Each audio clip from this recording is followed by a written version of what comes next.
Bonjour à tous. C'est Trading avec vous. Donc, on est lundi 21 mars. Donc, je vais vous faire la petite analyse sur Solana. On va revenir sur Solana. Ok, je l'ai pris en weekly. D'accord, weekly. Donc, j'ai pris le plus bas, le plus haut. J'ai tracé mon Fibonacci et j'ai ma ligne des 50 qui est là. Donc, la zone premium, zone discount, comme je vous ai fait la petite vidéo. D'accord, pour novice, holder novice, d'accord, la méthode. Regardez donc la méthode. Donc là, hop, Fibo, 50%, premium discount. Le prix, qu'est-ce qu'il a fait? Il est monté ici, il est venu ici en premium. D'accord? Il est revenu en discount. Il est remonté en premium. Et là, il est revenu en discount. Donc le prix, la loi de l'offre et la demande. Le prix était pas cher, on pouvait l'acheter pour aller chercher vers le haut. Le prix est revenu dans la zone discount, on pouvait l'acheter pour aller chercher vers le haut. Et là, on est revenu dans la zone discount. D'accord? Si on regarde dans le logarithmique, le prix, qu'est-ce qu'il a fait? Il a fait une hausse, un retracement, une hausse, un retracement, une hausse. Ok, ce qui est décelable très facilement ici. Si on peut regarder ici, vous avez quoi ici? Très simplement, une hausse, un retracement. Vague 1, vague 2. Une hausse, un retracement.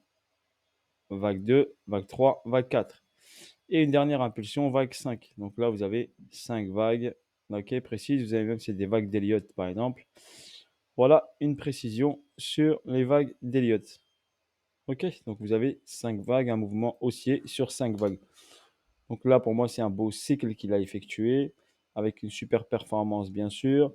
Si on regarde la performance de sa partie basse à sa partie haute ici, nous avons bien sûr un 130 862%, ce qui est énorme comme progression, avec une augmentation, avec un ATH à 267%, si le prix a été pris, bien sûr, en avril 2020. Donc là, parce que le prix aussi était en découverte de prix, donc ne pas oublier qu'on était en découverte de prix, donc le prix n'avait pas de palier, donc il était en découverte de prix, donc les accélérations. Ici, on a eu une accélération, ici une accélération, une dernière accélération ici, avec un essoufflement ici du marché. Vous le voyez bien en logarithmique, ça se voit bien. D'accord? Une hausse, un retracement, une accélération, et là, ici, une accélération, et là, un essoufflement avec une latéralisation du prix. Donc, on peut voir facilement ici comment le prix bouge. J'enlève le logarithmique. Ça, c'était pour la partie, d'accord, premium discount avec le Fibonacci. Maintenant, on a quoi? Ici, quand on remarque bien ici, nous constatons qu'on a ici, par exemple, deux belles zones. Donc, ici, une zone ici, d'accord, que vous avez là, ici. Donc, cette zone-là, que je vais mettre en bleu. Allez, en bleu. Voilà, donc j'ai cette zone-là, j'ai cette zone ici. Donc, j'ai deux zones bien déterminantes qui se définissent là, avec cette zone-là et cette zone-là. Donc cette zone-là ici, le prix est monté, il est passé au-dessus et il est revenu ici. Donc on lit un graphe de gauche à droite. Donc cette zone-là, pam, elle a été start, donc on l'oublie. Donc celle-là, on l'oublie. D'accord? On se concentre sur le high qui est ici, sur les lows qui sont là, les points bas hauts ici, les points bas ici, tous ces points bas là qui sont en dessous de ce niveau-là. Et là, on a créé de nouveaux points bas. Donc on constate bien sûr que le prix était haussier, donc ici haussier. Et on a également ici ce mouvement qui nous a donné un changement de caractère du cours. Donc le cours était haussier, il est repassé baissier, car il a cassé ce dernier plus bas qui était à 115 $. Avec cette grosse bougie, d'accord, weekly qui donne une grosse information. Regardez, ici vous avez une accélération haussière, grosse bougie weekly, grosse bougie weekly. On n'a pas fait de plus haut et on a des grosses bougies baissières. Ok? Si on lit bien sûr comment lire un graphique. Ensuite, si j'utilise bien sûr Wyckoff. Donc Wyckoff, si j'utilise Wyckoff, Wyckoff me dit ici que j'ai une montée, un arrêt de la tendance et si j'ai un baissier. J'ai une descente ici en 3 temps. Donc 1, 2, 3. Ça me donne ici le saut. Donc je vais vous montrer en daily pour que ça soit plus décelable, plus facilement. Donc regardez ici, j'ai une descente en A, B et C. Donc ça me donne un BC, un AR, un saut. BC, AR, ST, saut. Je n'ai pas écrit AR et ST, mais bon, je vous ai écrit les extrémités, BC et saut. Donc là, j'avais un plus haut, là, j'avais un plus bas. Le plus haut, qu'est-ce qu'on est venu? On est venu, le prix est venu le travailler. Il a pris l'argent. Donc ici, on est venu prendre la liquidité. Donc on a pris la liquidité. On est redescendu. On a donné une première intention baissière, une hausse, mais on n'a pas fait de plus haut que celui-ci. D'accord? Ici, on est venu retester la zone. Et après, on a eu la continuité de baisse. Si on constate bien ici, on a quoi ici? On a une vague A. D'accord? Ici, on a une vague A, B, C. Après, on a une montée ici. Et après, une continuité. Donc, on a ici une grande vague A, une B, une C. Si je vous les trace, ça donnerait ceci. Regardez. Donc là, ça donnerait une vague A, une vague B, une vague C. D'accord? Donc A, B, C. Un remonté et après une continuité de baisse. On peut même également aller chercher la C par exemple ici ou la C qui n'est pas encore finie. Une A qui est ici et une B qui est ici. Donc ça donnerait une A, une B, une C. Donc on voit bien visiblement que la tendance est baissière.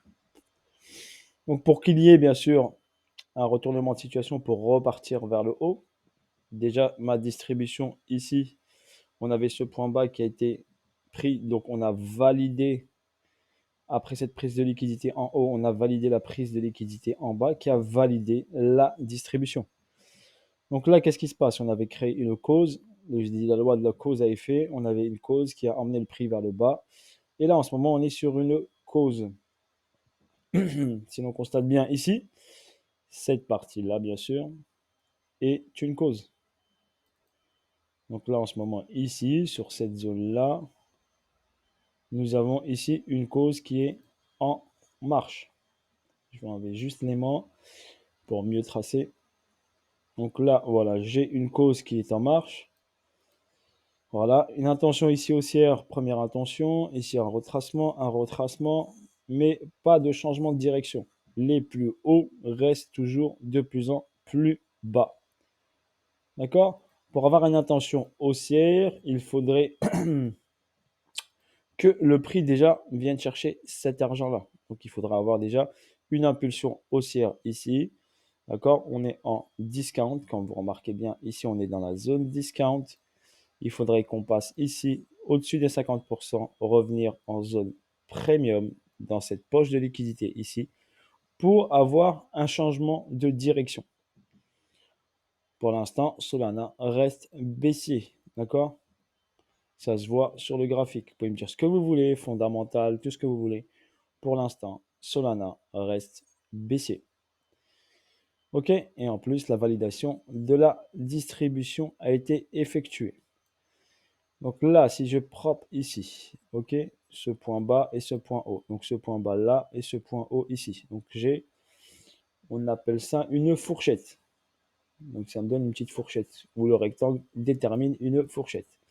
J'ai mon point bas, mon point haut. Qu'est-ce qui s'est passé? Le prix a fait quoi? Bah, le prix est venu chercher ce point bas. Donc on a pris l'argent ici de ce niveau-là. Tac. Et là, le prix il travaille.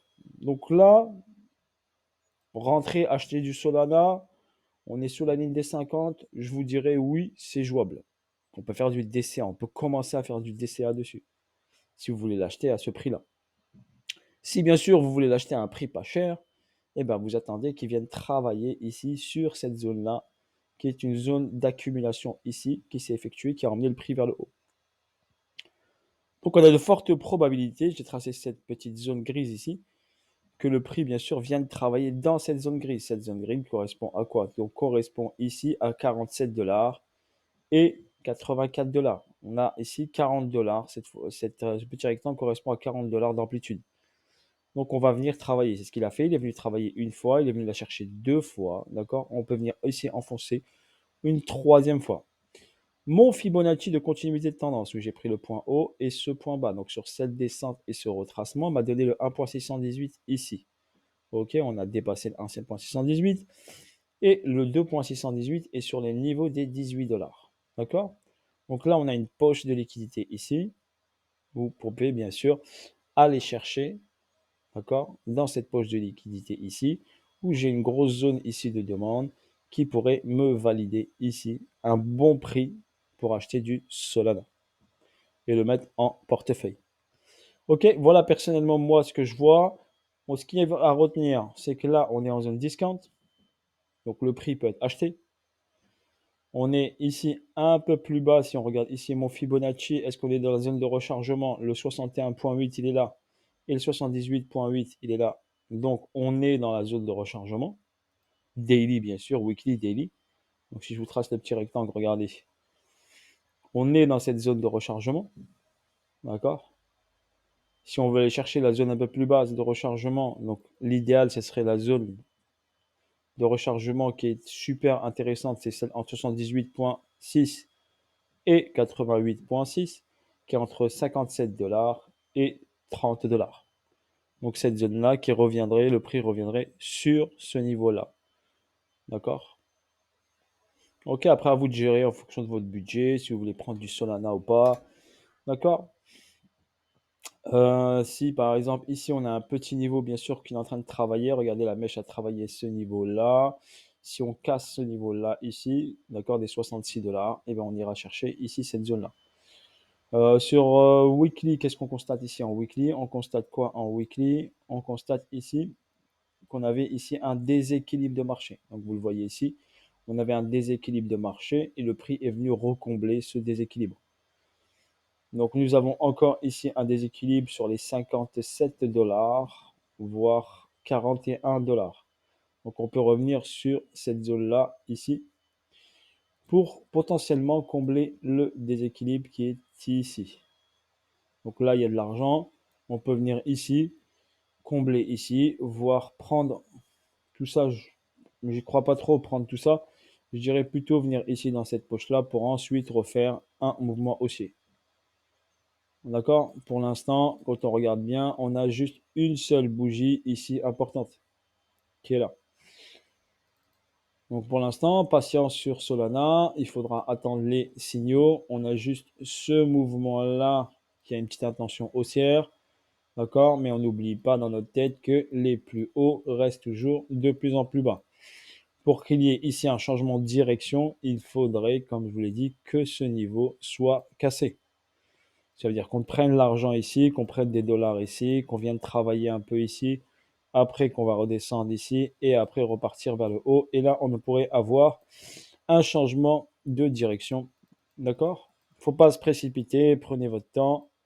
D'accord? Pour l'instant, on est sur un travail ici, sur un travail de Solana. C'est possible que ce soit une accumulation. Donc, si on a une accumulation ici, on aura forcément ici des points plus bas. D'accord? Donc, ne pas se précipiter pour Solana. Voilà mon analyse. Je vous partage donc, Seed Trading vous partage son analyse et son point de vue. Après, à vous de gérer en fonction de vous. OK? Ce que vous voyez, ce que vous voulez faire. La distribution ici était très décelable, d'accord, avec une belle purge ici, un pas de plus haut ici. On avait un premier signal ici, si je vous montre bien, je vais regarder là, à ce niveau-là, et on remarque bien que cette petite mèche ici, je vous la montre, cette petite mèche juste là a pris l'argent, et ça on peut l'identifier, d'accord, comme étant ceux qui utilisent Wyckoff, ça s'appelle un UA. Donc là, c'est une première intention de prise de liquidité.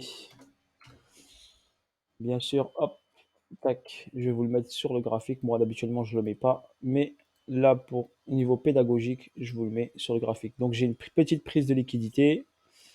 D'accord? Regardez ici, j'ai un BC, un UA, un UT, mais j'ai pas d'UTAD, bien sûr. Donc, UT, et on n'est pas passé au-dessus.